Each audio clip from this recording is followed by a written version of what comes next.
Assalamu alaikum. Our today's topic is Essay My Classroom. Let's start. My classroom is big. It has many windows. There is a whiteboard in the front.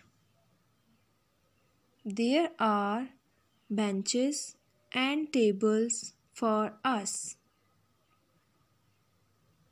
There is a table and a chair for my teacher.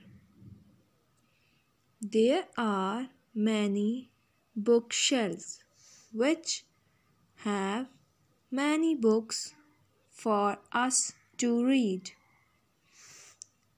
There are 30 students in my class and all help each other.